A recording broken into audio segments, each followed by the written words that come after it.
ओम नमो भगवते वासुदेवाय। जय श्री कृष्ण। नमस्कार दोस्तों, स्वागत है आप सभी का हमारे चैनल भक्ति ज्ञान में। दोस्तों, आज मैं आपको गरुड़ पुराण के 11वें अध्याय की कथा सुना रहा हूँ, जिसमें हम सुनेंगे 10 गात्र विधान। गरुड़ जी बोले, हे केशव, आप 10 गात्र विधि के संबंध में बताइए। इसके करने से कौन सा पुण्य प्राप्त होता है और पुत्र के अभाव में इसको किसे करना चाहिए। श्री भगवान बोले, हे ताक्ष, अब मैं 10 गात्र विधि को तुमसे कहता हूँ, जिसको धारण करने से सत्पुत्र पितृ ऋण से मुक्त हो जाता है। पुत्र पिता के मरने पर शोक का परित्याग करके धैर्य धारण कर सात्विक भाव से समन्वित होकर पिता का पिंडदान आदि कर्म करे। उसे अश्रुपात नहीं करना चाहिए, क्योंकि बांधवों के द्वारा किए गए अश्रुपात और द्वेषपात को विवश होकर पिता रूपी प्रेत पान करता है। इसलिए इस समय निरर्थक शोक करके रोना नहीं चाहिए। यदि मनुष्य हजारों वर्ष रात दिन शोक करता रहे तो भी प्राणी कहीं भी दिखाई नहीं पड़ सकता। जिसकी उत्पत्ति हुई है उसकी मृत्यु सुनिश्चित है, और जिसकी मृत्यु हुई है उसका जन्म भी निश्चित है। इसलिए बुद्धिमान को इस असम्य भावी जन्म मृत्यु के विषय में शोक नहीं करना चाहिए। ऐसा कोई देवी अथवा मानवीय उपाय नहीं है जिसके द्वारा मृत्यु को प्राप्त हुआ व्यक्ति पुनः यहाँ वापस आ सके। अवश्यंभावी भावों का प्रतिकार यदि संभव होता तो नल, राम और युधिष्ठिर महाराज आदि दुख न प्राप्त करते। इस जगत में सदा के लिए किसी का किसी भी व्यक्ति के साथ रहना संभव नहीं है। जब अपने शरीर के साथ भी जीवात्मा का सार्वकालिक संबंध संभव नहीं है, तो फिर अन्य जनों के आत्यंतिक सहवास की तो बात ही क्या। जिस प्रकार कोई पथिक छाया का आश्रय लेकर विश्राम करता है और विश्राम करके पुनः चला जाता है, उसी प्रकार प्राणी का संसार में परस्पर मिलन होता है। पुनः प्रारब्ध कर्मों को भोगकर वह अपने गंतव्य को चला जाता है। प्रातः काल जो भोज्य पदार्थ बनाया जाता है वह सायंकाल नष्ट हो जाता है। ऐसे नष्ट होने वाले अन्न के रस से पुष्ट होने वाले शरीर की नित्यता की क्या कथा ही क्या है। पितृ मरण से होने वाले दुख के लिए यह पूर्वोक्त विचार औषध स्वरूप है। अतः इसका सम्यक चिंतन करके अज्ञान से होने वाले शोक का परित्याग कर पुत्र को अपने पिता की क्रिया करनी चाहिए। पुत्र के अभाव में पत्नी को और पत्नी के अभाव में सहोदर भाई को तथा सहोदर भाई के अभाव में ब्राह्मण की क्रिया उसके शिष्य को अथवा किसी सपिंडी व्यक्ति को करनी चाहिए। हे गरुण, पुत्रहीन व्यक्ति के मरने पर उसके बड़े अथवा छोटे भाई के पुत्रों या पौत्रों के द्वारा 10 गात्र आदि कार्य कराने चाहिए। एक पिता से उत्पन्न होने वाले भाइयों में यदि एक भी पुत्रवान हो तो उसी पुत्र से सभी भाई पुत्रवान हो जाते हैं। ऐसा मनु जी ने कहा है, यदि एक पुरुष की बहुत सी पत्नियों में कोई एक पुत्रवती हो जाए तो उस एक ही पुत्र से वे सभी पुत्रवती हो जाती हैं। सभी भाई पुत्रहीन हो तो उनका मित्र पिंडदान करें, अथवा सभी के अभाव में पुरोहित को ही क्रिया करनी चाहिए। क्रिया का लोप नहीं करना चाहिए। यदि कोई स्त्री अथवा पुरुष अपने इष्ट मित्र की और दैहिक क्रिया करता है तो अनाथ प्रेत का संस्कार करने से उसे कोटि यज्ञ का फल प्राप्त होता है। हे खग, पिता का 10 गात्र आदि कर्म पुत्र को करना चाहिए, किंतु यदि ज्येष्ठ पुत्र की मृत्यु हो जाए तो अति स्नेह होने पर भी पिता उसकी 10 गात्र आदि क्रिया न करे।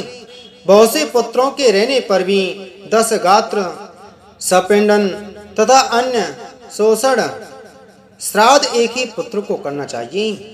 पैतृक संपत्ति का बंटवारा हो जाने पर भी 10 गात्र सपिंडन और 16 श्राद्ध एक को ही करना चाहिए, किंतु सावंत सरिक आदि श्राद्धों को विभक्त पुत्र पृथक पृथक करें। इसलिए ज्येष्ठ पुत्र को एक समय भोजन, भूमि पर शयन तथा ब्रह्मचर्य धारण करके पवित्र होकर भक्ति भाव से 10 गात्र और श्राद्ध विधान करने चाहिए।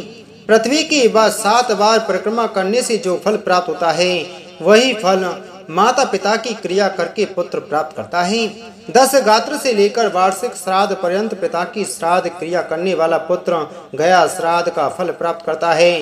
कूप, तालाब, बगीचा, तीर्थ अथवा देवालय के प्रांगण में जाकर मध्याह्न काल में बिना मंत्र के स्नान करना चाहिए। पवित्र होकर वृक्ष के मूल में दक्षिणा विमुख होकर वेदी बनाकर उसे गोबर से लीपे।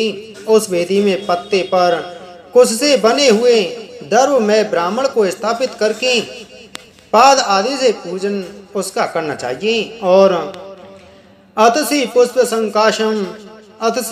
संकाशम पीतवासस सम्मुचतम ये नमस्यन्ति गोविंदम न तेषाम विद्महे वयम इत्यादि मंत्रों से उसे प्रणाम करें।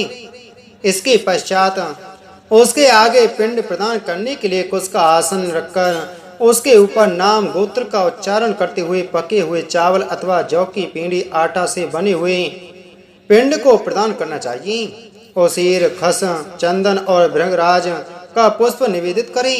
धूप दीप नैवेद्य मुखवास तांबूल पान तथा दक्षिणा समर्पित करें।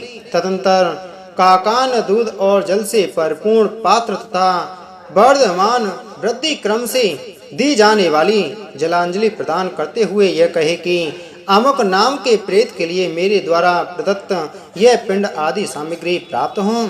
अन्न, वस्त्र, जल, द्रव्य अथवा अन्य जो भी वस्तु प्रेत शब्द का उच्चारण करके मृत प्राणी को दी जाती है उससे उसे अनंत फल प्राप्त होता है, अक्षय तृप्ति प्राप्त होती है।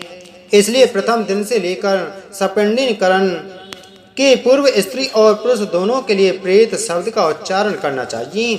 पहले दिन विधि पूर्वक जिस अन्न का पिंड दिया जाता है उसी अन्न से विधि पूर्वक 9 दिन तक पिंडदान करना चाहिए। 9वें दिन सभी सपिंडी जनों को मृत प्राणी के स्वर्ग की कामना से तैलाभ्यंग करना चाहिए और घर के बाहर स्नान करके दूब एवं लाजा लावा लेकर स्त्रियों को आगे करके मृत प्राणी के घर जाकर उससे कहे कि दूर्वा के समान आपके कुल की वृद्धि हो तथा लावा के समान आपका कुल विकसित हो। ऐसा कह करके दूर्वा समन्वित लावा को उसके घर में चारों ओर बिखेर दे। हे खगेश्वर, 10वें दिन मांस से पिंडदान करना चाहिए, किंतु कलयुग में मांस से पिंडदान शास्त्रतः निषिद्ध होने के कारण मांस उड़द से पिंडदान करना चाहिए। 10वें दिन क्षौर कर्म और बंधु बांधवों को मुंडन कराना चाहिए। क्रिया करने वाले पुत्र को भी पुनः मुंडन कराना चाहिए। 10 दिन तक एक ब्राह्मण को प्रतिदिन मिष्टान भोजन कराना चाहिए और हाथ जोड़कर भगवान विष्णु का ध्यान करके प्रेत की मुक्ति के लिए इस प्रकार प्रार्थना करनी चाहिए। अतसी के फूल समान कांति वाले प्रीत वस्त्र धारण करने वाले अच्युत भगवान गोविंद को जो प्रणाम करते हैं उन्हें कोई भय नहीं होता। हे आदि अंत से रहित शंख चक्र और गदा धारण करने वाले अविनाशी तथा कमल के समान नेत्र वाले देव विष्णु, आप प्रेत को मोक्ष प्रदान करने वाले हो। इस प्रकार प्रतिदिन श्राद्ध के अंत में यह प्रार्थना मंत्र पढ़ना चाहिए। तदंतर स्नान करके घर जाकर गौग्रास देने के उपरांत भोजन करना चाहिए। इस प्रकार गरुड़ पुराण के अंतर्गत सारोद्वार में 10 गात्र विधि निरूपण नामक 11वां अध्याय पूरा हुआ। बोलो गरुड़ पुराण की जय, बोलो विष्णु भगवान की जय।